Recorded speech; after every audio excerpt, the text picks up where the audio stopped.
Punjabi radio USA ਸੁਣ ਰਹੇ ਤੁਸੀਂ ਦੋਸਤੋ। ਸ਼ਾਮਲ ਹੋ ਅਪਡੇਟ ਕੈਨੇਡਾ ਦੀ ਸੈਗਮੈਂਟ ਦੇ ਵਿੱਚ। ਅੱਜ ਸਾਡੇ ਨਾਲ ਸ਼ਾਮਲ ਹੋਣ ਜਾ ਰਹੇ ਨੇ ਰਣਦੀਪ ਸਿੰਘ ਸਰਾਏ, ਜਿਹੜੇ ਕਿ ਸਰੀ ਸੈਂਟਰ ਤੋਂ ਲਿਬਰਲ ਮੈਂਬਰ ਪਾਰਲੀਮੈਂਟ ਨੇ, ਟਰੂਡੋ ਦੀ ਅਗਵਾਈ ਵਾਲੀ ਲਿਬਰਲ ਪਾਰਟੀ ਦੇ MP, ਜਿਹੜੇ ਮੁੜ ਤੋਂ 21 ਅਕਤੂਬਰ ਦੀ ਚੋਣ ਜਿੱਤ ਗਏ ਨੇ। ਮੁੜ ਤੋਂ ਉਸ ਇਲਾਕੇ ਦੇ ਲੋਕਾਂ ਨੇ ਫਤਵਾ ਦੇ ਕੇ ਉਹਨਾਂ ਨੂੰ ਆਪਣਾ MP ਚੁਣ ਲਿਆ। ਸੋ ਲਿਬਰਲ ਪਾਰਟੀ ਨੇ ਜਿੱਤ ਹਾਸਲ ਕੀਤੀ, ਸਭ ਤੋਂ ਵੱਧ ਸੀਟਾਂ ਹਾਸਲ ਹੋਈਆਂ ਉਹਨਾਂ ਨੂੰ। ਇਹ ਗੱਲ ਵੱਖਰੀ ਕਿ ਉਹਨਾਂ ਨੂੰ ਬਹੁਗਿਣਤੀ ਬਹੁਮਤ ਨਹੀਂ ਮਿਲਿਆ, ਜਿਸ ਕਾਰਨ ਉਹਨਾਂ ਨੂੰ ਇੱਕ ਮਾਈਨੋਰਟੀ ਯਾਨੀ ਘੱਟ ਗਿਣਤੀ ਸਰਕਾਰ ਬਣਾਉਣੀ ਪਵੇਗੀ। ਪਰ ਫਿਰ ਵੀ ਸਭ ਤੋਂ ਵੱਧ ਸੀਟਾਂ ਲਿਬਰਲ ਪਾਰਟੀ ਨੇ ਹਾਸਲ ਕੀਤੀਆਂ ਨੇ। ਇਸ ਦੇ ਕੀ ਮਾਇਨੇ ਨੇ, ਰਣਦੀਪ ਸਿੰਘ ਸਰਾਏ ਨਾਲ ਇਸ ਬਾਰੇ ਖਾਸ ਗੱਲਬਾਤ। ਰਣਦੀਪ ਜੀ, ਸਾਡੇ ਪ੍ਰੋਗਰਾਮ ਵਿੱਚ ਤੁਹਾਨੂੰ ਬਹੁਤ ਨਿੱਘੀ ਜੀ ਆਇਆ। ਥੈਂਕ ਯੂ ਗੁਰਪ੍ਰੀਤ ਜੀ, ਤੁਹਾਡੇ ਸਾਰੇ ਸਰੋਤਿਆਂ ਦਾ ਐਂਡ ਅਗੇਨ ਸਾਰੇ ਵੋਟਰਾਂ ਦਾ, ਜਿਹਨੀ ਬੜਾ ਮਿਹਨਤ ਦੇ ਨਾਲ ਮੀਂਹ ਦੇ ਵਿੱਚ ਟਫ ਵੈਦਰ ਦੇ ਵਿੱਚ ਵੀ ਆ ਕੇ ਵੋਟਾਂ ਪਾਈਆਂ, ਔਰ ਖਾਸ ਕਰਕੇ ਜਿਹੜੇ ਵਾਲੰਟੀਅਰ ਜਿਹੜੇ ਉਹਨੇ ਬੜੀ ਮਿਹਨਤ ਕੀਤੀ ਹੈ, ਉਹਦੇ ਕਰਕੇ ਆਈ ਥਿੰਕ ਸਾਡਾ ਸਪੋਰਟ ਨੈਟਵਰਕ ਬਹੁਤ ਵਧੀਆ ਸੀਗਾ। ਰਾਈਟ ਰਣਦੀਪ, ਸਭ ਤੋਂ ਪਹਿਲਾਂ ਤੁਹਾਨੂੰ ਮੁਬਾਰਕਬਾਦ ਹੋਵੇ। ਦੂਜੀ ਵਾਰ ਤੁਸੀਂ ਬੜੀ ਸ਼ਾਨ ਨਾਲ ਜਿੱਤੇ, ਔਰ ਖਾਸ ਕਰਕੇ ਤੁਹਾਡੇ ਹਲਕੇ ਵਿੱਚ ਤੁਹਾਡਾ ਮਾਰਜਨ ਵੀ ਕਾਫੀ ਵਧੀਆ ਸੀ। ਸੋ ਬਹੁਤ ਬਹੁਤ ਤੁਹਾਨੂੰ ਮੁਬਾਰਕਬਾਦ ਇਸ ਗੱਲ ਲਈ। ਥੈਂਕ ਯੂ ਬਹੁਤ ਬਹੁਤ। ਅਗੇਨ ਸਰੀ ਸੈਂਟਰ ਦੇ ਰੈਜ਼ੀਡੈਂਟਸ ਨੇ ਸਾਨੂੰ ਸਾਰਾ ਕੁਝ ਬਖਸ਼ਿਆ ਐਂਡ ਸੇਵਾ ਦਾ ਮੁੜ ਕੇ 4 ਸਾਲ ਦਾ ਮੌਕਾ ਦਿੱਤਾ। ਸੋ ਜਿੱਥੇ ਰਣਦੀਪ ਤੁਹਾਨੂੰ ਜਿਵੇਂ ਮੁੜ ਤੋਂ ਚੁਣ ਲਿਆ ਗਿਆ, ਤੁਹਾਡੇ ਅਨੇਕਾਂ ਹੋਰ ਸਾਥੀ ਨੇ, ਜਿਵੇਂ ਸੁਖ ਧਾਲੀਵਾਲ ਨੇ, ਨਵਦੀਪ ਸਿੰਘ ਬੈਂਸ, ਹਰਜੀਤ ਸਿੰਘ ਸੱਜਣ, ਅਨੇਕਾਂ ਹੋਰ ਸਾਥੀ ਨੇ ਜਿਨ੍ਹਾਂ ਦੇ ਮੈਂ ਨਾਂ ਨਹੀਂ ਵੀ ਯਾਦ ਇਸ ਵੇਲੇ, ਪਰ ਜਿਨ੍ਹਾਂ ਨੂੰ ਲੋਕਾਂ ਨੇ ਦੁਬਾਰਾ ਰੀਇਲੈਕਟ ਕੀਤਾ ਔਰ ਤਕਰੀਬਨ ਪਰਫੋਰਮੈਂਸ ਵਧੀਆ ਰਹੀ। ਪਰ ਦੂਜੇ ਪਾਸੇ ਤੁਹਾਡੀ ਪਾਰਟੀ ਨੂੰ ਮਤਲਬ ਉਹਨਾਂ ਮੈਂਡੇਟ ਨਹੀਂ ਮਿਲਿਆ ਜੋ 2015 'ਚ ਮਿਲਿਆ ਸੀ, ਜਿਸ ਕਰਕੇ ਤੁਹਾਨੂੰ ਮਾਈਨੋਰਟੀ ਗਵਰਨਮੈਂਟ ਬਣਾਉਣੀ ਪੈ ਰਹੀ ਹੈ। ਤੁਸੀਂ ਕਿਸ ਤਰ੍ਹਾਂ ਇਸ ਮੈਸੇਜ ਨੂੰ ਲੈ ਰਹੇ ਹੋ, ਜਿਹੜਾ ਵੋਟਰਸ ਦਾ ਮੈਸੇਜ ਹੈ? ਦੇਖੋ, ਇਟਸ ਆਈ ਗੈਸ ਜਿਹੜੇ ਕੈਨੇਡੀਅਨ ਇਲੈਕਟੋਰਲ ਆ, ਉਹਨੀ ਥੋੜ੍ਹਾ ਜਿਹਾ ਖਾਸ ਕਰਕੇ ਪ੍ਰੈਰੀ ਪ੍ਰੋਵਿੰਸਿਸ, ਅਲਬਰਟਾ, ਸਸਕੈਚੁਅਨ ਔਰ ਉੱਧਰ ਕੁਬੈਕ ਦੇ ਵਿੱਚ ਜਿਹੜਾ ਬਲਾਕ ਦਾ ਰਾਈਜ਼ ਹੋਣਾ ਤਾਂ NDP ਦਾ ਡਿਮਾਈਜ਼ ਹੋਣਾ, ਉਹਦੇ ਨਾਲ ਜਿਹੜਾ ਓਰੀਜਨਲੀ ਸੀਗਾ ਕਿ ਵੋਟਰ ਲਿਬਰਲ ਵੱਲ ਆ ਰਹੇ ਸੀਗੇ, ਉਹ ਆਈ ਥਿੰਕ ਬਲਾਕ ਨੇ ਡਿਬੇਟ ਤੋਂ ਬਾਅਦ ਉਹਨਾਂ ਦੇ ਪਰਫੋਰਮੈਂਸ ਨਾਲ ਉਹਨੀ ਉੱਧਰ ਚੂਜ਼ ਹੋ ਗਿਆ। ਸੋ ਉਹ ਫੈਕਟਰ ਕਾਫੀ ਫਰਕ ਪਿਆ। ਅਦਰਵਾਈਜ਼ ਜੇ ਤੁਸੀਂ ਦੇਖੋ ਐਜ਼ ਐਨ ਇਨਕੰਬੈਂਟ ਗਵਰਨਮੈਂਟ ਦੁਆਰਾ ਆਉਣ ਜਨਰਲੀ ਅਕ੍ਰਾਸ ਦਾ ਬੋਰਡ ਰਿਲੇਟਿਵਲੀ ਸਕਸੈਸਫੁਲ ਰਹੀ ਹੈ। ਇਹ ਦੋ ਚੀਜ਼ਾਂ ਦੇ ਵਿੱਚ ਹੁਣ ਰਿਫਲੈਕਸ਼ਨ ਕਰਨੀ ਪੈਣੀ ਹੈ ਵੀ ਇਹਨੂੰ ਕੀ ਸੋਚਿਆ। ਪ੍ਰਾਇਰਿਟੀਜ਼ ਦਾ ਤਾਂ ਅਸੀਂ ਪ੍ਰੀਪੇਅਰਡ ਸੀਗੇ, ਪਰ ਆਈ ਥਿੰਕ ਜੋ ਕੁਬੈਕ ਦੇ ਵਿੱਚ ਹੋਇਆ, ਇਹ ਤਕਰੀਬਨ ਪਿਛਲੇ ਲਾਸਟ 10 ਦਿਨਾਂ ਦੇ ਵਿੱਚ ਸਾਰਾ ਹੋਇਆ। ਸੋ ਇਹ ਚੈਲੰਜਿੰਗ ਇੱਕ ਮਹਿਸੂਸ ਹੋਇਆ ਕਿ ਸਾਡੀ ਕੈਂਪੇਨ ਉੱਥੇ ਬੈਟਰ ਹੋ ਸਕਦੀ ਸੀਗੀ, ਮੋਰ ਫੋਕਸ ਕਰ ਸਕਦੇ ਸੀ। ਆਈ ਥਿੰਕ ਉੱਥੇ ਐਕਸਪੈਕਟੇਸ਼ਨ ਬਲਾਕ ਦੀ ਇੰਨੀ ਹੈ ਨਹੀਂ ਸੀ ਕਿ ਪਹਿਲਾਂ 10 ਸੀਟਾਂ ਸੀਗੀਆਂ, ਕਾਫੀ ਇਨਫੈਕਟਿਵ ਉਹਨਾਂ ਦੇ ਲੀਡਰ ਹੀ ਸੀਗੇ। ਉਹਨਾਂ ਦਾ ਨਵਾਂ ਲੀਡਰ ਨੇ ਪਰਫੋਰਮ ਆਈ ਗੈਸ ਵੈਲ ਕੀਤਾ ਡਿਬੇਟਸ, ਉਹ ਕਾਫੀ ਉਹਦੀ ਪੋਪੂਲੈਰਿਟੀ ਉੱਥੇ ਹੋਈ। ਉਹ ਜਿਹੜਾ ਵੈਕਿਊਮ ਉਹਨੀ NDP ਵੱਲੋਂ ਦੇਖਿਆ, ਉਹਨੇ ਉਹ ਸੱਕ ਕਰ ਲਿਆ ਕਾਫੀ। ਬਟ ਉਹਦੇ ਵੀ ਇੱਕ ਸਵਾਲ ਜ਼ਰੂਰ ਉੱਠਦਾ ਮਨ ਦੇ ਵਿੱਚ ਕਿ 2015 ਵਿੱਚ ਜਿਵੇਂ ਜਸਟਿਨ ਟਰੂਡੋ ਆਏ ਸੀ, ਹਨੇਰੀ ਲੈ ਕੇ ਆਏ ਸੀ, ਲੋਕਾਂ ਨੇ ਬਹੁਤ ਦਿਲ ਖੋਲ੍ਹ ਕੇ ਉਹਨਾਂ ਨੂੰ ਸਪੋਰਟ ਕੀਤਾ। ਐਤਕੀ ਉਹ ਸਪੋਰਟ ਜਿਹੜੀ ਖੁੱਸ ਗਈ ਹੈ, ਕੀ ਤੁਹਾਨੂੰ ਲੱਗਦਾ ਨਹੀਂ ਕਿ ਉਹਨਾਂ ਦੀ ਆਪਣੀ 4 ਸਾਲ ਦੀ ਕਾਰਗੁਜ਼ਾਰੀ ਵਿੱਚ ਵੀ ਕੁਛ ਇਹੋ ਜਿਹੀਆਂ ਘਾਟਾਂ ਰਹਿ ਗਈਆਂ ਜਿਸ ਦੇ ਕਰਕੇ ਲੋਕਾਂ ਦੇ ਮਨ ਜਿਹੜੇ ਦੁਖੀ ਹੋਏ ਜਾਂ ਉਹਨਾਂ ਤੋਂ ਲੋਕ ਨਿਰਾਸ਼ ਹੋਏ?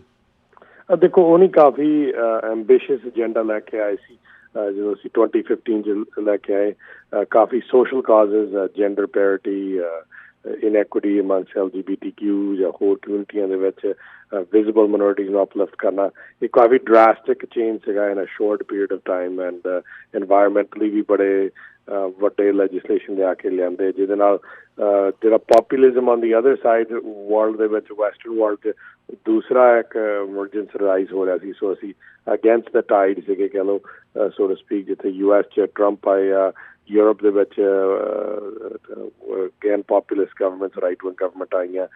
ਸੋ ਈਵਨ ਮੈਨੂੰ ਯਾਦ ਹੈ ਜਦੋਂ Joe Biden as last vice president ਉਹਦਾ ਸਟੇਟ ਡਿਨਰ ਸੀਗਾ ਆਟਵਾ, ਜੋ ਕਹਿ ਕੇ ਗਿਆ you and Germany are the last hope right now until we get back. So ਉਸ ਕਰਕੇ ਟਾਈਡ ਬੜਾ ਆਪੋਜ਼ਿਟ ਸਾਈਡ ਤੇ ਸੀਗਾ, ਜਿਹਦੇ ਨਾਲ ਕਿ ਜਦੋਂ ਤੁਸੀਂ ਇੰਨਾ ਐਂਬੀਸ਼ੀਅਸ ਸੋਸ਼ਲ ਏਜੰਡਾ ਕਰਦੇ ਆ, ਤੁਹਾਡਾ ਚੈਲੰਜਿਸ ਬਹੁਤ ਹੁੰਦੀ ਹੈ। ਸੋ ਉਹਦੇ ਵਿੱਚ ਪੁਸ਼ ਬੈਕ ਵੀ ਬਹੁਤ ਹੋਈ ਹੈ।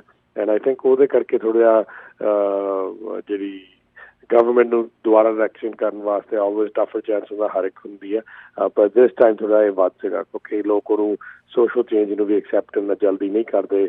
ਉਹ ਕਿੰਤੂ ਪਰੰਤੂ ਛੋਟੀਆਂ ਚੀਜ਼ਾਂ ਤੇ ਬਹੁਤ ਕਰਦੇ ਆਵੇ, ਆਹ ਕਾਹਤੇ ਹੋ ਗਿਆ, ਆਹ ਕਾਹਤੇ ਹੋ ਗਿਆ, ਇਹਦੀ ਕੀ ਲੋੜ ਆ, ਸੌਰੀ ਕਾਹਤੇ ਇੰਨੀ ਵਾਰੀ ਕੀ etcetera. So I think upon reflection economically ਬਹੁਤ ਵਧੀਆ ਕੰਟਰੀ ਗਈ ਆ। ਕਲਾਈਮੇਟ ਐਕਸ਼ਨ ਪਲਾਨ ਸਾਡੀ ਇਕੱਲੀ ਪਾਰਟੀ ਕੋ ਸੀ ਜਿਹੜਾ ਕਿ ਐਲਾਨ ਵੀ ਕੀਤਾ, ਇਫੈਕਟਿਵ ਵੀ ਆ ਅਤੇ ਚੱਲ ਵੀ ਰਿਹਾ on the road to success ਆ। ਐਂਡ ਆਈ ਥਿੰਕ ਉਹਦੇ ਵਿੱਚ ਕਾਫੀ ਸਕਸੈਸ ਹੋਈ। ਪਰ ਜਿੱਥੇ ਅਸੀਂ ਕਈ ਵਾਰੀ ਬੈਲੈਂਸ ਕੀਤਾ, ਆਈ ਥਿੰਕ ਜਿੱਥੇ ਇਨਵਾਇਰਮੈਂਟ ਐਂਡ ਇਕੋਨਮੀ ਨੂੰ, ਉਹ ਕਈ ਵਾਰੀ ਕਈਆਂ ਲਈ ਉਹ ਚੈਲੰਜਿੰਗ ਹੋ ਜਾਂਦਾ, ਖਾਸ ਕਰਕੇ ਯੰਗਰ ਵੋਟਰਸ ਲਈ। ਤੁਸੀਂ ਗ੍ਰੀਨ ਵੀ ਆ ਪਰ ਤੁਸੀਂ ਪਾਈਪਲਾਈਨ ਕਾਹਦੇ ਬਣਾ ਰਹੇ ਆ, ਪਰ ਅਸੀਂ ਉਹਨਾਂ ਨੂੰ ਭੁੱਲ ਵੀ ਨਹੀਂ ਸਕਦੇ ਜਿਹੜੇ hundreds of thousands of workers ਹੈਗੇ ਆ ਓਇਲ ਸੈਕਟਰ ਦੇ ਵਿੱਚ ਕੰਮ ਕਰਦੇ ਆ, ਉਹ ਉਹਨਾਂ ਦਾ ਬਾਹਰ ਕੱਢਣਾ ਕਿਸੇ ਤਰ੍ਹਾਂ, ਉਹ ਪਾਈਪਲਾਈਨ ਵੀ ਆ। ਸੋ ਕਈਆਂ ਨੂੰ ਉਹ ਡਿਲੈਮਾ ਸਮਝਣਾ ਔਖਾ ਹੁੰਦਾ ਜਦੋਂ ਨਹੀਂ ਗਵਰਨਮੈਂਟ ਦੇ ਵਿੱਚ ਹੈਗੇ। ਸੋ ਉਹ ਵੋਟਰ ਸ਼ਾਇਦ ਸਾਡੇ ਕੋਲ ਜਿੰਨੇ ਅੱਗੇ ਉਤਸ਼ਾਹ ਦੇ ਨਾਲ ਆਏ ਸੀ, ਉਹ ਚਾਹੇ ਘਰ ਬਹਿ ਗਏ ਚਾਹੇ ਹੋਰ ਪਾਰਟੀਆਂ ਤੇ ਚਲੇ ਗਏ। ਸੋ ਪ੍ਰੋਗਰੈਸਿਵ ਸਾਈਡ ਥੋੜ੍ਹੀ ਜਿਹੀ ਵੀਕਰ ਹੋ ਗਈ ਉਹਦੇ ਕਰਕੇ। ਰਾਈਟ।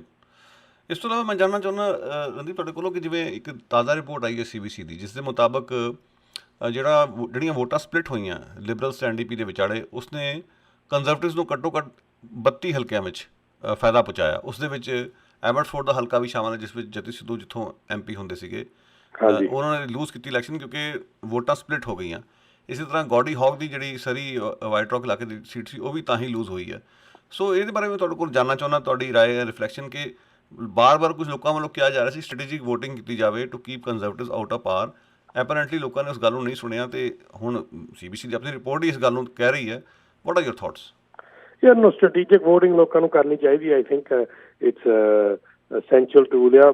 ਅਨਫੋਰਚੂਨੇਟਲੀ ਬਹੁਤ ਲੋਕ ਫੇਰ ਵੀ ਜਦੋਂ ਵੋਟ ਪਾਉਂਦੇ ਆ, ਤੁਸੀਂ ਈਵਨ CBC ਨੂੰ ਵਾਚ ਕਰ ਲਓ ਜਾਂ ਹੋਰ ਨੂੰ, ਕਹਿੰਦੇ I am going to decide with my gut at the polling station, right. ਉਹ ਬੜਾ ਰਿਸਕੀ ਮਨੂਵਰ ਹੈ ਜਦੋਂ ਤੁਸੀਂ ਤੁਹਾਡੇ ਇਟਸ ਲਾਈਕ ਸੇਇੰਗ ਕਿ ਮੈਂ ਘਰ ਦੀ ਚਾਬੀ ਕਿਸੇ ਨੂੰ ਦੇਣ ਲੱਗਾ, my gut felt good, I gave it to them, right. So I think ਥੋੜ੍ਹਾ ਜਿਹਾ ਰਿਸਰਚ ਆਪਣੇ ਆਪ ਕਰਨੀ ਚਾਹੀਦੀ ਆ। ਬਿਫੋਰ ਯੂ ਵੋਟ ਦੇਖਣਾ ਚਾਹੀਦਾ ਵੇ ਪੋਲ ਕਿਵੇਂ ਆ, ਕਿ ਮੈਨੂੰ ਆਹ ਵੋਟ ਪਾਉਣ ਨਾਲ ਕੋਈ ਫਾਇਦਾ, ਕਿ ਜਿਹੜਾ ਮੈਂ ਵਰਸ ਪਾਰਟੀ ਜਿਹਨੂੰ ਸਭ ਤੋਂ ਮੈਂ ਹੇਟ ਕਰਦਾ, ਅਸਲੀ ਉਹਦਾ ਜਿੱਤਣ ਦਾ ਚਾਂਸ ਹੈ ਜੇ ਮੈਂ ਇਹਨੂੰ ਵੋਟ ਕੀਤਾ, ਕਿਉਂਕਿ ਸ਼ਾਇਦ ਉਹ NDP ਜਾਂ ਲਿਬਰਲ ਦੇ ਵਿੱਚ ਟੀਟਰ ਟਾਟਰ ਕਰਦੇ ਹੋਣਗੇ ਵੀ ਮੈਂ ਇੱਧਰ ਪਾਉਣੀ ਇੱਧਰ, ਪਰ ਉਹਨੂੰ ਇੱਕ ਨਾ ਪਾ ਕੇ ਉਹ ਨੁਕਸਾਨ ਸਭ ਤੋਂ ਵਰਸ ਹੈ ਜਿਹੜੀ ਪਾਰਟੀ ਬਿਲਕੁਲ ਨਹੀਂ ਚਾਹੁੰਦੇ ਉਹ ਜਿੱਤ ਜੂ।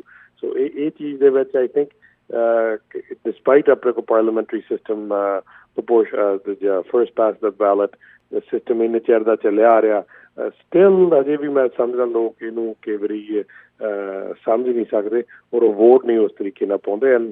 ਪਾਰਟੀਆਂ ਹਮੇਸ਼ਾ ਡਰਦੀਆਂ ਕਹਿਣ ਨੂੰ ਇਸ ਗੱਲ ਦੇ ਉੱਤੇ, ਖਾਸ ਕਰਕੇ ਜਿਹੜੀਆਂ ਛੋਟੀਆਂ ਪਾਰਟੀਆਂ ਹੁੰਦੀਆਂ NDP ਜਾਂ ਗ੍ਰੀਨ, ਉਹ ਕਹਿੰਦੇ ਨਹੀਂ ਤੁਸੀਂ ਆਪਣੀ ਜ਼ਰੂਰ ਕੈਸਟ ਕਰੋ ਰਿਗਾਰਡਲੈਸ ਆਫ ਦੀ ਆਊਟਕਮ, ਪਰ ਅਨਫੋਰਚੂਨੇਟਲੀ ਉਹਨਾਂ ਕੌਨਸੀਕੁਐਂਸਿਸ ਕੀ ਹੁੰਦੇ, you get the worst option in it. So I think ਉਹਦੇ ਵਿੱਚ ਥੋੜ੍ਹੀ ਜਿਹੀ again more awareness system the. I am ਗਲੈਡ ਹੁਣ ਸਕੂਲਾਂ ਦੇ ਵਿੱਚ ਕਾਫੀ ਕਰਦੇ ਆ, ਮੌਕ ਇਲੈਕਸ਼ਨਸ ਕਰਦੇ ਆ, ਡਿਸਕਸ਼ਨ ਇਹਦੇ ਉੱਤੇ ਚੱਲਦੀ ਆ, ਐਂਡ ਥੋੜ੍ਹੀ ਜਿਹੀ ਅਵੇਅਰਨੈਸ ਲੈਵਲ ਬੈਟਰ, ਖਾਸ ਕਰਕੇ ਮੈਂ ਸਰੀ ਦੇ ਸਕੂਲਾਂ 'ਚ ਕਹਿ ਸਕਦਾ ਇਹ ਚੱਲ ਰਹੀ ਆ, ਤਾਂ ਕਿ ਜਦੋਂ ਉਹ ਵੋਟਿੰਗ ਏਜ 'ਤੇ ਆਉਂਦੇ ਆ ਦੇ ਵਿਲ ਨੋ ਕਿ ਚੋਇਸ ਦੇ ਨਾਲ ਸਾਨੂੰ ਕਈ ਚੋਇਸ ਹੈਗੀਆਂ, ਮੇਰੀ ਫਰਸਟ ਚੋਇਸ ਕੀ ਆ, ਮੇਰੀ ਸੈਕੰਡ ਚੋਇਸ ਕੀ ਆ, ਤਾਂ ਵਾਟਸ ਮਾਈ ਵਰਸਟ ਆਪਸ਼ਨ। ਅਤੇ ਇਸ ਵੇਲੇ ਪੈਟਰਨ ਦੇ ਮੁਤਾਬਕ should I pick the my favorite choice which may result in the worst choice, or should I pick my second choice which will at least get me 60 or 70% of what I want versus ਜਿਹੜੀ last option ਹੈ ਉਹ ਜਿੱਤੇ। ਸੋ ਇਹ definitely ਇੱਥੇ ਥੋੜ੍ਹੀ ਜਿਹੀ ਖੋਜ ਕਰਨੀ ਪੈਣੀ ਹੈ। ਰਣਦੀਪ, ਹੁਣ ਮੈਂ ਜਾਣਨਾ ਚਾਹੁੰਦਾ ਕਿ ਇਸ ਗਵਰਨਮੈਂਟ ਸਾਹਮਣੇ ਤੁਹਾਨੂੰ ਕੀ ਚੈਲੰਜਸ ਨਜ਼ਰ ਆ ਰਹੇ, ਕਿਉਂਕਿ ਮਿਨੋਰਟੀ ਗਵਰਨਮੈਂਟ ਹੈ, ਲੋਕਾਂ ਦੇ ਮਨ 'ਚ ਜਿਹੜੀ ਐਂਗਜ਼ਾਇਟੀ ਹੈ ਕਿ ਪਤਾ ਨਹੀਂ ਗਵਰਨਮੈਂਟ ਕਿੰਨਾ ਚਿਰ ਚੱਲੂਗੀ, ਕਦੋਂ ਦੁਬਾਰਾ ਅਗਲੀ ਇਲੈਕਸ਼ਨ ਆ ਜਾਵੇ। ਕੰਜ਼ਰਵੇਟਿਵ ਲੀਡਰ ਜਿਹੜੇ ਐਂਡਰੂ ਸ਼ੀਅਰ, ਉਹ ਅਜੇ ਲੀਡਰਸ਼ਿਪ ਛੱਡਣ ਨੂੰ ਤਿਆਰ ਨਹੀਂ। ਕਈ ਤਰ੍ਹਾਂ ਦੇ ਸਵਾਲ ਨੇ, ਕੀ ਦੱਸਣਾ ਚਾਹੋਗੇ ਇਹਦੇ ਬਾਰੇ? ਦੇਖੋ, ਦੋ ਚੀਜ਼ਾਂ ਹੋਣੀਆਂ, ਇੱਕ ਤਾਂ attendance is going to be very tight, ਕਿਉਂਕਿ ਜੋ ਤੁਹਾਡੀ ਮਿਨੋਰਟੀ ਗਵਰਨਮੈਂਟ ਹੈ to pass all the bills, ਖਾਸ ਕਰਕੇ ਫਾਈਨੈਂਸ਼ੀਅਲ ਜਿੰਨਾ ਗਵਰਨਮੈਂਟ ਡਾਊਨ ਆ ਸਕਦੀ, ਉਸ ਕਰਕੇ ਟਰੈਵਲ ਐਂਡ ਉਹ ਸਾਰੇ ਹਰ ਪੱਖਾਂ ਦੀਆਂ ਗੱਲਾਂ ਖਿਆਲ ਰੱਖਣਾ ਪੈਣਾ। ਨੰਬਰ 2 ਜਿਹੜਾ ਹੈਗਾ ਕਿ ਸਾਡੇ examples of that lately have been good minority government ਵਾਸਤੇ। BC ਦੇਖ ਲਓ, ਕਾਫੀ ਸਟੇਬਲ ਆ ਹੋਗਨ ਤੇ ਵੀਵਰ ਉਹਨਾਂ ਦੀ ਸਰਕਾਰ ਦੇ ਨਾਲ। ਐਂਡ ਸੋ ਆਈ ਥਿੰਕ ਜੇ ਅਸੀਂ ਮੈਨੇਜ ਵੈਲ ਕਰੂੰਗੇ ਕਾਫੀ ਸਕਸੈਸਫੁਲ। ਇਸੇ ਨੂੰ ਇਨਸੈਂਟਿਵ ਹੈ ਨਹੀਂ ਗਾ ਗਵਰਨਮੈਂਟ ਡਾਊਨ ਲਿਆਉਣ ਦੇ, ਜਿਹੜਾ ਲਿਆਊਗਾ ਆਈ ਥਿੰਕ ਉਹ ਲੂਜ਼ ਕਰੂਗਾ। ਕੈਨੇਡੀਅਨ ਨੇ ਖੁਸ਼ ਨਹੀਂ ਹੋਣਾ ਜੇ ਉਹਨੇ ਕਾਲ ਕੀਤੀ, ਉਹ ਜੇ ਉਹਨੂੰ ਬ੍ਰੇਕ ਕੀਤੀ ਸਰਕਾਰ। ਸੋ ਆਈ ਥਿੰਕ NDP ਵੀ ਇਸ ਟਾਈਮ 'ਤੇ ਕਾਫੀ ਵੀਕ ਪੋਜੀਸ਼ਨ 'ਚ ਆ, ਉਹਨਾਂ ਕੋਲ ਸੀਟਾਂ ਵੀ ਘਟੀਆਂ ਆਲਮੋਸਟ 40% ਰਿਡਕਸ਼ਨ ਸੀਟ ਜਾਂ ਸਰਵਾਈਵਲ ਮੋਡ 'ਚ ਆ, ਜਿੱਦਾਂ ਉਹ ਕਹਿ ਰਹੇ ਸੀ ਕਿ 10 ਜਾਂ 12 ਹੀ ਰਹਿ ਜਾਣ, ਉਹਦੇ ਬਜਾਏ ਉਹ ਪ੍ਰੋਡਿਕਸ਼ਨ ਸੀ ਕਿ it was B below official party status, ਉਹ ਤੋਂ ਬਚ ਗਿਆ, ਮਤਲਬ 23 I think 22-23 ਹੈਗੀਆਂ ਉਹਨਾਂ ਕੋਲ ਸੀਟਾਂ। ਸੋ ਉਹਨਾਂ ਨੂੰ ਵੀ ਕੋਈ ਇਨਸੈਂਟਿਵ ਹੈ ਨਹੀਂ ਗਾ ਸਰਕਾਰ ਤੋੜਨ ਵਾਸਤੇ। So I think survival will be good, ਮਤਲਬ ਗਵਰਨਮੈਂਟ ਗੁੱਡ ਚੱਲੂਗੀ, ਪ੍ਰੋਗਰੈਸਿਵ ਜਿਹੜੀਆਂ ਵੈਲਿਊਜ਼ ਚੰਗੀਆਂ ਹੋਣਗੀਆਂ। ਐਂਡ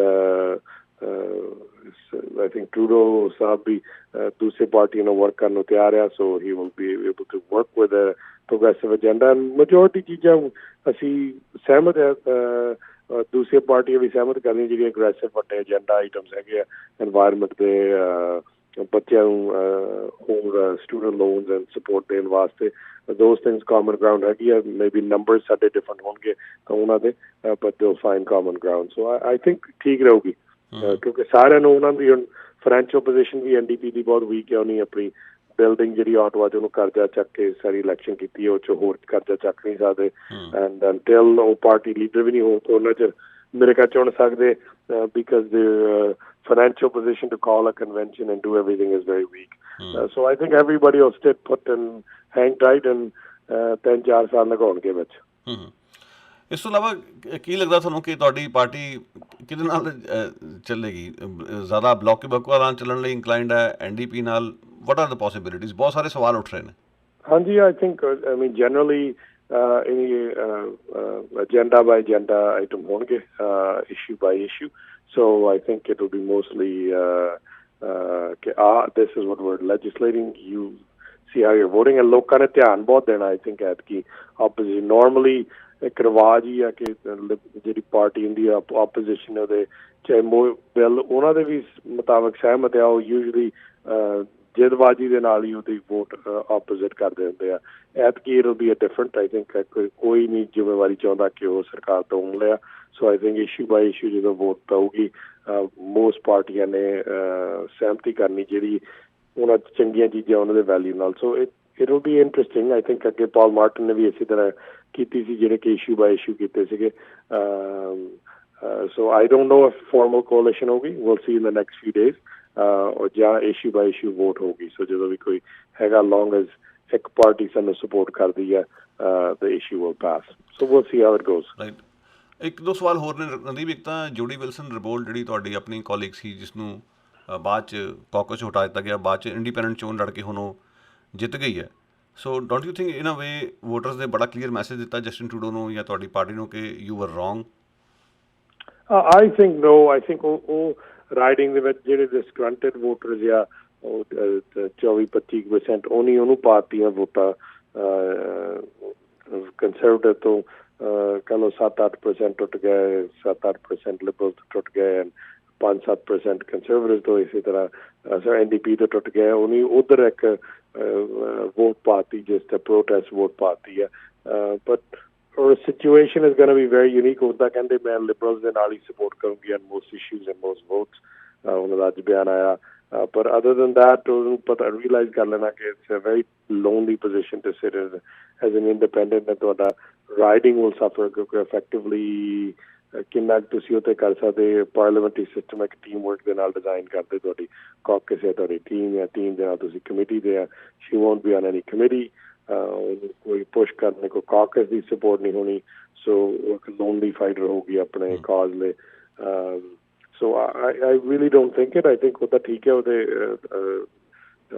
ਇਲਾਕੇ ਨੇ ਉਹਨੂੰ 1000 ਵੋਟ 1000-2000 ਵੋਟ ਦੂਸਰੇ ਲਿਬਰਲ ਕੈਂਡੀਡੇਟ ਤੋਂ ਵੱਧ ਪਾਈ, ਅਤੇ NDP ਦੀ ਵੀ ਘੱਟ ਪਈ। ਉੱਥੇ ਉਹ ਇੱਕ ਕਿਸਮ ਦੀ ਪ੍ਰੋਟੈਸਟ ਕੈਂਡੀਡੇਟ ਬਣ ਗਈ।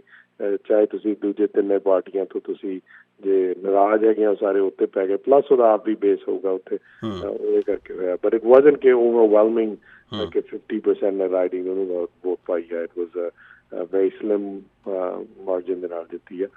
ਐਂਡ ਆਈ ਥਿੰਕ ਮੈਂ ਉਹਦੇ ਨਾਲ ਸਹਿਮਤ ਨਹੀਂ ਸੀ। ਉਹਦੇ ਜਿਹੜੇ ਖਿਆਲ ਸੀ ਜਾਂ ਬਿਆਨ ਸੀ ਜਾਂ ਉਹਦੀ interpretation of events, I think she made a big mistake. And ਖਾਸ ਕਰਕੇ ਮੇਰੇ ਹਿਸਾਬ ਦੇ ਨਾਲ ਇੰਡੀਜੀਨਸ ਲੋਕਾਂ ਨੇ ਬਹੁਤ ਗਲਤੀ ਕੀਤੀ ਹੈ। She was a big leader in indigenous community. ਉਹਨੂੰ ਕੈਰੀ ਫੋਰਵਰਡ ਕਰਨਾ ਚਾਹੀਦਾ ਸੀ। ਉਹਦੇ ਕੋਲ ਬਹੁਤ ਓਪਰਚੁਨਿਟੀ ਸੀ, including being the indigenous minister for Canada, ਕਿ ਉਹ ਪ੍ਰੋਗਰੈਸਿਵਲੀ ਮੂਵ ਕਰ ਸਕਦੀ ਉਹਨਾਂ ਦੀ ਲਾਈਵ 'ਤੇ ਮੈਸਿਵ ਚੇਂਜ ਕਰਾ ਸਕਦੀ ਸੀ being at the cabinet table ਤੇ ਹੁਣ ਜਿਹੜੀ ਚੋਇਸ ਕੀਤੀ ਆਪਣੀ ਆਪ ਦਾ ਪਰਸਨਲ ਗਰਜ ਜਾਂ ਪਰਸਨਲ ਇਸ਼ੂ ਲੈ ਕੇ she suffered a lot for those people ਮੇਰੇ ਹਿਸਾਬ ਦੇ ਨਾਲ I mean we will always champion causes for indigenous people but ਜਦੋਂ indigenous ਇੱਦਾਂ ਹਾਈ ਲੈਵਲ ਦਾ ਉੱਥੇ ਹੋਵੇ ਉਹਦੇ ਨਾਲ ਤੁਹਾਡਾ ਇਸ਼ੂਜ਼ ਮੋਰ ਚੈਂਪੀਅਨ ਨੇ ਪ੍ਰੋਟੈਕਸ਼ਨ ਤੁਹਾਡੇ ਰਾਈਟਸ ਦੀ ਜ਼ਿਆਦੀ ਹੈ ਅੰਡਰਸਟੈਂਡਿੰਗ ਤੁਹਾਡਾ ਕੀ ਕਮੀਆਂ ਹੈਗੀਆਂ ਤੇ ਕੀ ਇਸ਼ੂਜ਼ ਹੈਗੇ ਜਿਹੜੇ ਕਿ ਅਸੀਂ ਨਹੀਂ ਦੇਖ ਸਕਦੇ ਉਹਨਾਂ ਦੇ ਲੈਂਸ ਤੋਂ ਬਗੈਰ ਉਹਦਾ ਬਹੁਤ ਘੱਟ ਹੈ ਸੋ ਆਈ ਥਿੰਕ ਉਹਨਾਂ ਦੀ ਕਮਿਊਨਿਟੀ ਵਾਸਤੇ ਬਹੁਤ ਵੱਡਾ ਘਾਟਾ ਅਖੀਰ 'ਤੇ ਮੈਂ ਜਾਣਨਾ ਚਾਹੁੰਦਾ ਕਿ ਜਿਵੇਂ ਕਈ ਟੈਕਨੀਸ਼ੀ ਇਸ਼ੂ ਸੀਗੇ ਜਿਸ ਨੂੰ ਤੁਹਾਡੀ ਸਰਕਾਰ ਨਹੀਂ ਐਡਰੈਸ ਕਰ ਸਕੀ ਇਫੈਕਟਿਵਲੀ ਜਾਂ ਅਗਰੈਸਿਵਲੀ ਜਿਵੇਂ ਕਸ਼ਮੀਰ ਦਾ ਮਸਲਾ ਹੋਰ ਸਾਰਾ ਕੁਛ ਕੀ ਇਹਨਾਂ ਇਲੈਕਸ਼ਨਸ ਤੋਂ ਬਾਅਦ ਅਸੀਂ ਉਮੀਦ ਕਰ ਸਕਦੇ ਹਾਂ ਕਿ ਆਉਂਦੇ ਸਮੇਂ ਦੇ ਵਿੱਚ ਯੂ ਵਿਲ ਹੀਅਰ ਜਿਹੜੇ ਲੋਕਾਂ ਦੀ ਜਿਹੜੇ ਕੰਸਰਨ ਉਹਨਾਂ ਨੂੰ ਹੋਰ ਸ਼ਿੱਦਤ ਨਾਲ ਸੁਣਿਆ ਜਾਵੇਗਾ ਹਾਂਜੀ ਦੇਖੋ I think we still listen more than anyone else if you look in the western community ਸਾਡੀ ਕੱਲੀ ਕੰਟਰੀ ਅੱਜ any statement ਦਿੱਤੀ ਸੀ on that issue ਜਿੱਥੇ ਕ੍ਰਿਸਟੀਆ ਫਰੀਲੈਂਡ ਹੋਣੀ ਦੋਨੇ ਆਪਣੇ counter parts in India and Pakistan ਦੇ ਨਾਲ ਗੱਲ ਕੀਤੀ ਐਂਡ ਇੰਟਰਵੀਨ ਕੀਤਾ ਔਰ ਕੈਨੇਡੀਅਨ ਰੈਪਰੈਜ਼ੈਂਟੇਟਿਵ UN ਤੇ ਵੀ ਭੇਜਿਆ ਜਦੋਂ ਤੇ ਸਪੈਸ਼ਲ ਮੀਟਿੰਗ ਕੀਤੀ ਗਈ she couldn't go herself because caretaker mode ਦੇ ਵਿੱਚ ਸੀਗਾ ਪ੍ਰੋਟੋਕਾਲ ਨਹੀਂ ਹੈਗਾ ਜਾਣ ਦਾ ਉਹ ਆਪ ਆ ਕੇ ਖੁਦ ਜਿਹੜੇ ਕਸ਼ਮੀਰੀਜ਼ ਕੈਨੇਡੀਅਨਸ ਹੈਗੇ ਆ ਜਾਂ ਕਸ਼ਮੀਰੀ ਹਮਦਰਦੀ ਕੈਨੇਡੀਅਨਸ ਹੈਗੇ ਆ ਉਹਨਾਂ ਨਾਲ ਮਿਲੀ ਵੀ ਇੱਥੇ ਸਰੀ ਅਸੀਂ ਅਰੇਂਜ ਕੀਤਾ ਉਹਨਾਂ ਵਾਸਤੇ ਸੋ ਫਰਸਟ ਹੈਂਡ ਮਿਨਿਸਟਰ ਦੇ ਨਾਲ ਗੱਲ ਕਰ ਸਕਦੇ and that's again another tool of effective government ਇਹ ਵੈਰੀ ਰੇਅਰ ਆ ਕਿ ਸਾਡੇ ਸਰੀ ਦੇ ਵਿੱਚ ਨਿਵਾਸੀ ਜਿਨ੍ਹਾਂ ਦੇ ਕੋਈ ਕੰਸਰਨ ਹੈਗਾ ਐਨੀਵੇਅਰ ਇਨ ਦ ਵਰਲਡ ਉਹਨਾਂ ਦੇ ਮਿਨਿਸਟਰ ਆ ਕੇ ਉਹਨਾਂ ਨੂੰ ਸੁਣਦੇ ਆ ਰਾਈਟ ਹੀਅਰ ਇਨ ਸਰੀ ਉਹਨਾਂ ਨੂੰ ਵੀ ਨਹੀਂ ਕਹਿੰਦੇ ਕਿ ਇੱਥੇ ਆਓ ਆਪ ਆ ਕੇ ਮਿਲਦੇ ਆ ਚਾਹੇ ਉਹ ਪਬਲਿਕ ਸੇਫਟੀ ਦੀ ਰਿਪੋਰਟ ਦੀ ਗੱਲ ਹੋਈ ਚਾਹੇ ਉਹ ਕਸ਼ਮੀਰੀ ਦੀ ਗੱਲ ਹੋਈ ਚਾਹੇ ਕੋਈ ਇਮੀਗ੍ਰੇਸ਼ਨ ਦੀ ਹੋਈ ਆ ਸਮਾਲਰ ਕਮਿਊਨਿਟੀਜ਼ ਤਾਂ ਵੀ ਸਾਡੇ ਇਮੀਗ੍ਰੇਸ਼ਨ ਮਿਨਿਸਟਰ ਆ ਕੇ ਉਹਨਾਂ ਨੂੰ ਮਿਲਦੇ ਆ ਸੋ ਐਕਸੈਸਿਬਿਲਿਟੀ ਸਾਡੀ ਗਵਰਨਮੈਂਟ ਦੇ ਵਿੱਚ ਬਹੁਤ ਹੈ and you will always hear that and ਜਿੱਥੇ ਹਿਊਮਨ ਰਾਈਟਸ ਦੀ ਗੱਲ ਆ ਉੱਥੇ ਆਈ ਥਿੰਕ ਸਾਡੀ ਪਾਰਟੀ ਨੇ ਲਾਊਡ ਐਂਡ ਕਲੀਅਰ ਕਿਹਾ ਕਿ ਅਸੀਂ ਹਮੇਸ਼ਾ ਖੜੇ ਹੋਵਾਂਗੇ ਰਾਈਟ ਰਣਦੀਪ ਜੀ ਬਹੁਤ ਬਹੁਤ ਸ਼ੁਕਰੀਆ ਸਾਡੀ ਸ਼ੁਭ ਇੱਛਾਵਾਂ ਤੁਹਾਡੇ ਨਾਲ ਅਸੀਂ ਉਮੀਦ ਕਰਦੇ ਹਾਂ ਤੁਸੀਂ ਇਸੇ ਤਰ੍ਹਾਂ ਅੱਗੇ ਜਿਵੇਂ ਵਧੀਆ ਕੰਮ ਕੀਤੇ ਨੇ ਅੱਗੇ ਵੀ ਕਰਦੇ ਰਹੋ ਔਰ ਆਪਣੇ ਮਿਸ਼ਨ 'ਚ ਕਾਮਯਾਬ ਹੋਵੋ ਔਰ ਅਸੀਂ ਚਾਹੁੰਦੇ ਹਾਂ ਤੁਹਾਨੂੰ ਅੱਗੇ ਹੋਰ ਜਾ ਕੇ ਤਰੱਕੀਆਂ ਮਾਣੋ ਬਹੁਤ ਬਹੁਤ ਸ਼ੁਕਰੀਆ thank you and thank you ਤੁਹਾਡੇ ਸਾਰੇ ਸਰੋਤਿਆਂ ਦਾ ਮਿਹਰਬਾਨੀ